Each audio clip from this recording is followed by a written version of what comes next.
मेरे साथ ऐसे ऐसे कार्यकर्ता हैं जो अपना तन मन धन पूरा लुटाने को तैयार है, लेकिन मैं आज तक यहाँ तक भी पहुँचा हूँ, उन्हीं कार्यकर्ताओं की ओर से पहुँचा हूँ।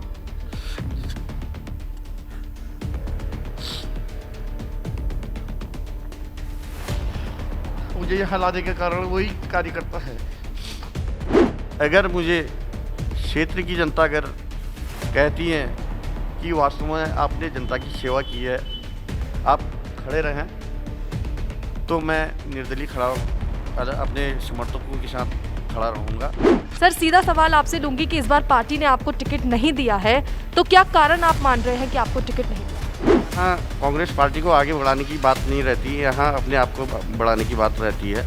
इसलिए मेरा टिकट काट दिया गया, क्योंकि रंजीत दास हमेशा इन्हीं के गुलाम रहेंगे। सर अब तो रंजीत दास जी को टिकट मिल चुका है, तो आप क्या उनका समर्थन करेंगे या फिर क्या आप आगे की रणनीति बनाएंगे? 2003-04 में पार्टी के खिलाफ यही रंजीत दास नगर पालिका अध्यक्ष के लिए लड़े थे कपलेट में, और आज ही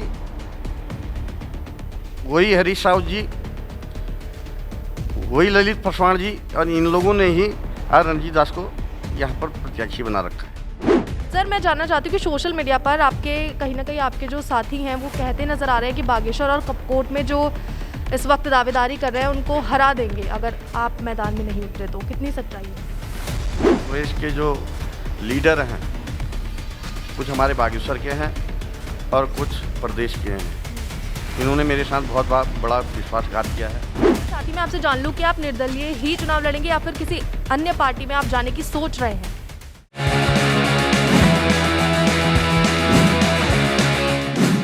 कौन जीतेगा उत्तराखंड? नमस्कार, मैं हूं आपके साथ नैना और आप देख रहे हैं न्यूज़ 31 उत्तराखंड। तो चुनावी माहौल में इस वक्त हम पहुंच चुके हैं बागेश्वर और हमारे साथ इस वक्त मौजूद हैं बालकृष्ण जी। बहुत बहुत स्वागत है आपका न्यूज़ 31 उत्तराखंड में। नमस्कार। सर सीधा सवाल आपसे लूंगी कि इस बार पार्टी ने आपको टिकट नहीं दिया है, तो क्या कारण आप मान रहे हैं कि आपको टिकट नहीं दिया गया? देखिए, मैं इस संबंध में जो हमारे कांग्रेस की हाईकमान है, हाईकमान में कहीं ना कहीं अपनत्व की भावना रही है। माननीय हरीश रावत जी के जो निजी सचिव थे, निजी सचिव रहे हैं और यहाँ ज़मीनी स्तर पर कहीं पर भी उनका कोई वर्चस्व नहीं है। 2-4 महीने उन्हें क्षेत्र में आए हुए हैं और अपना निजी सचिव होने के वास्ते उन्हें टिकट दिया गया है रंजीत दास जी को, जबकि उनका यहाँ रैन बसेरा भी नहीं है। वो हल्द्वानी में रहते हैं, सितारगंज में रहते हैं। लेकिन बड़ी पीड़ा है मुझे आज। मैंने हमेशा जनता की सेवा की है, सारी क्षेत्र की जनता जानती है। कोविड काल में ये जितने भी नेता थे ये सब घर के अंदर दुबके हुए थे और मैं समाज के गरीब तबके के साथ उस कोविड काल में भी खड़ा था और आपदा आई थी, ये लोग सब दुबके पड़े थे। मैं लोगों के बीच में उनके कंधे से कंधा मिलाकर उनके साथ था, लेकिन मेरे साथ इतना बड़ा घोर अन्याय किया है कि जबकि इस समय पूरी जनता मेरे साथ थी और पूरे बहुमत के साथ जीतने के कगार में था मैं, लेकिन फाइनल मेरा टिकट फाइनल भी हो चुका था। मैं सर्वे रिपोर्ट में आगे था, मुझे बता भी दिया गया था कि आप सबसे आगे थे हाईकमान में। वहाँ फ़ोन भी आया था मुझे दिल्ली से। तो सर क्या कारण रहा कि फिर लास्ट टाइम पे आपको टिकट नहीं मिला? टिकट इसलिए काट दिया गया, ये अपनत्व का ये जो भावना है, हरीश रावत जी और कुछ हमारे पार्टी के जो यहाँ के कुछ नेता हैं, इन्होंने ये चाहा यहाँ कांग्रेस पार्टी को आगे बढ़ाने की बात नहीं रहती, यहाँ अपने आप को बढ़ाने की बात रहती है। इसलिए मेरा टिकट काट दिया गया, क्योंकि रंजीत दास हमेशा इन्हीं के गुलाम रहेंगे और न जनता की सेवा कर पाएंगे और ना ही विकास कार्य कर पाएंगे। तो आप ये कहना चाह रहे हैं कि कांग्रेस ने इसलिए उनको टिकट दे दिया है क्योंकि वो उनकी कांग्रेस सुनते नहीं, हैं? कांग्रेस के लोगों ने, कांग्रेस एक बहुत अच्छी पार्टी है, लेकिन कांग्रेस के जो लोग हैं उन्होंने ये टिकट अपनत्व की भावना से दिए गए हैं। तो सर अब तो रंजीत दास जी को टिकट मिल चुका है, तो आप क्या उनका समर्थन करेंगे या फिर क्या आप आगे की रणनीति बना रहे हैं? देखिए, मैंने जनता की सेवा की है, मुझे मेरे समर्थकों के फ़ोन आ रहे हैं। कल से आने में आप पीछे देख लीजिएगा, मेरे समर्थन मुझे कह रहे हैं कि आप इलेक्शन लड़ेंगे, लेकिन मैं अभी सोच विचार कर रहा हूँ। आज से मैं जनता के बीच में जाऊंगा और जनता से पूछूंगा, अगर जनता मुझसे अगर कहेगी आप इलेक्शन लड़ो तो मैं इलेक्शन लड़ूंगा। तो निर्दलीय चुनाव लड़ने की आप कहीं ना कहीं रणनीति बना रहे हैं? मैं रणनीति नहीं बना रहा हूँ, मैं कल से बहुत आघात, मेरे दिल को आघात पहुँचा है, बहुत पीड़ा मेरे के अंदर हो रही, क्योंकि मैंने अपने बीवी बच्चे, अपने बूढ़े माँ बाप न देखकर मैंने जनता के बीच में जनता की सेवा की है और मैं जनता से ही पूछूंगा। अगर जनता अगर चाहेगी, मेरे कार्यकर्ता तो मुझसे कह रहे हैं कि आप इलेक्शन लड़ो, लेकिन मैं जनता से भी पूछूंगा, तभी मैं ये निर्णय ले पाऊंगा। तो पहले आप जनता के बीच जाएंगे, उसके बाद आप डिसाइड करेंगे कि आप निर्दलीय चुनाव लड़ेंगे। सर मैं जानना चाहती हूँ कि सोशल मीडिया पर आपके कहीं ना कहीं आपके जो साथी हैं वो कहते नज़र आ रहे हैं कि बागेश्वर और कपकोट में जो इस वक्त दावेदारी कर रहे हैं उनको हरा देंगे अगर आप मैदान में नहीं उतरे, तो कितनी सच्चाई है इसमें? देखिए, जनादेश है, मैं कभी ये नहीं कहूँगा कि कपकोट को हरा दो, बागेश्वर को हरा दो, उत्तराखंड को हरा दो। जो जैसा बोएगा वैसा लवाएगा। तो सर मैं जानना चाहती हूँ कि आम आदमी पार्टी, कांग्रेस, बीजेपी, तीनों ही आप यहाँ पर बागेश्वर में तीनों ही दावेदारों को देख चुके हैं, तो कितनी टक्कर आपको इस वक्त दिखाई दे रही है? देखिए, भारतीय जनता पार्टी की जो इस समय विधायक हैं, इन्होंने हमेशा तस्करों को साथ दिया है, चाहे वो बन्नी जी हो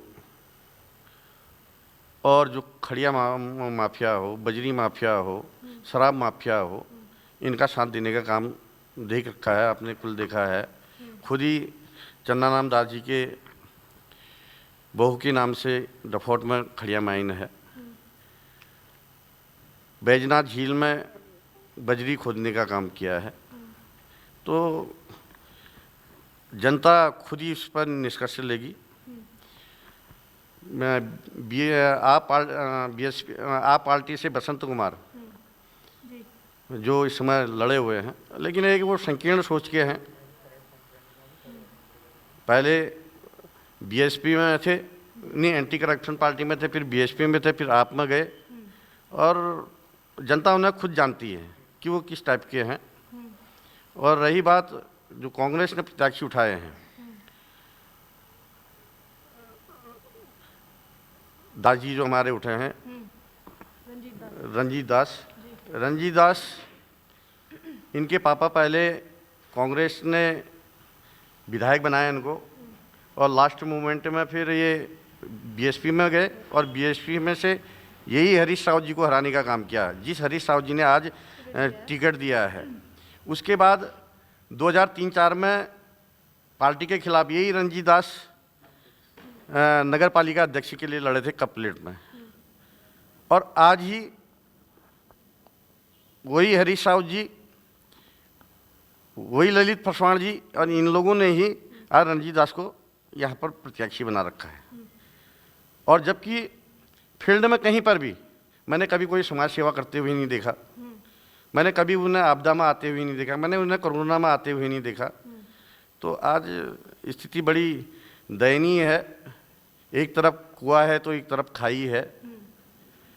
मैं हमेशा या चुनाव लड़ूं या नहीं लड़ूं, मैं हमेशा जनता के साथ रहूंगा और जनता के साथ जनता की सेवा करूंगा।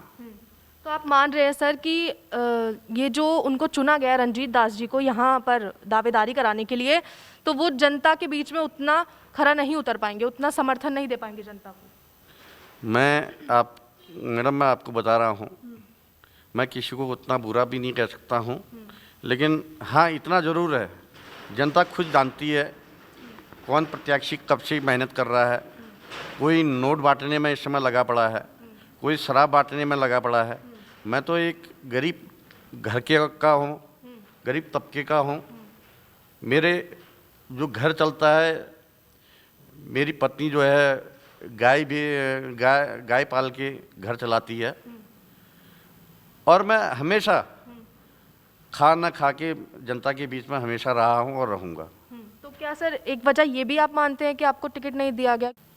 मेरे साथ ऐसे ऐसे कार्यकर्ता हैं जो अपना तन मन धन पूरा लुटाने को तैयार है, लेकिन सर आप शांत हो जाइए, हिम्मत रखिए सर आप। जी। मैं आज तक यहाँ तक भी पहुँचा हूँ, उन्हीं कार्यकर्ताओं की ओर से पहुँचा हूँ।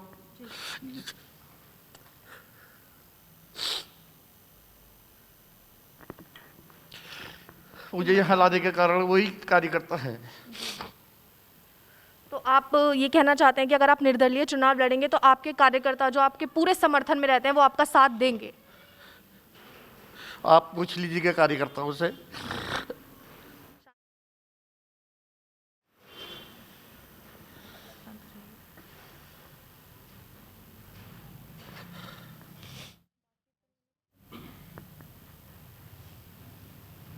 सर तो मैं आपसे जानना चाहती हूँ कि अगर आप निर्दलीय चुनाव लड़ते हैं तो आपकी प्राथमिकता क्या रहेंगी बागेश्वर की जनता के लिए? देखिए,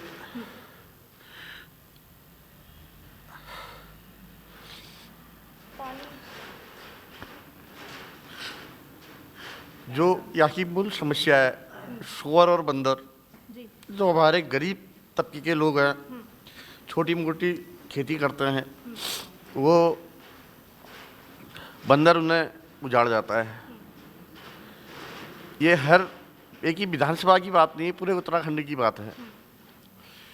अगर जनता मुझे अगर चुन के अगर भेजती है, मैं चटाई लेके विधानसभा में बैठूंगा, तभी जब इसका निवारण होगा तभी मैं वहाँ से उठूंगा। नंबर 1। नंबर 2, जो इस बागेश्वर में आज गंदगी का अंबार भरा पड़ा हुआ है। बाबा बागनाथ जी के लोग दर्शन करने आते हैं, बाहर से पर्यटक आता है, तो पहले उसे गंदगी का दर्शन करने पड़ते हैं, तब बाबा बागनाथ जी के दर्शन करने पड़ते हैं। ये बहुत बड़ी समस्या है। और जो शिक्षा है यहाँ की एकदम खत्म हो चुकी है। स्वास्थ्य नंबर 2 पर स्वास्थ्य, यहाँ जो यहाँ रेफर सेंटर बन गया है, और यहाँ जितने प्रत्याशी खड़े उठ रहे हैं, कोई पैसा बांट रहा है, इतने पैसे बहा दिए हैं, बड़े बड़े होल्डिंग पोस्टर, शराब, दारू। अगर इन्हीं पैसों से अगर ये लोग अगर यहाँ हॉस्पिटल बना देते तो ये ऐसी नेता बन जाते हैं। लेकिन ये तो एक आदमी को एक खरीदने जैसी भावना से देखते हैं। और जबकि यहाँ हॉस्पिटल में आप देखिए, महिला हॉस्पिटल नहीं है, जी बिल्कुल, रेफर सेंटर में दवाइयाँ नहीं मिल रही, गंदगी का अंबार हॉस्पिटल में है। सबसे मेन समस्या हॉस्पिटल है। सर साथ ही मैं आपसे जान लूँ कि आप निर्दलीय ही चुनाव लड़ेंगे या फिर किसी अन्य पार्टी में आप जाने की सोच रहे हैं? देखिए, मैं कांग्रेस पार्टी को बहुत ज़्यादा प्यार करता हूँ। मेरे पूरा परिवार जो है पहले से ही जन्मजात से ही कांग्रेस का था, और कांग्रेस पार्टी ने मेरे साथ कोई धोखाधड़ी नहीं की है, बल्कि कांग्रेस के जो लीडर हैं, कुछ हमारे बागेश्वर के हैं और कुछ प्रदेश के हैं, इन्होंने मेरे साथ बहुत बड़ा विश्वासघात किया है। जबकि मैंने निस्वार्थ भाव से मेरी आर्थिक स्थिति ठीक नहीं है। मैंने अपने बच्चों का पेट मार के मैंने गरीब लोगों की सेवा की है।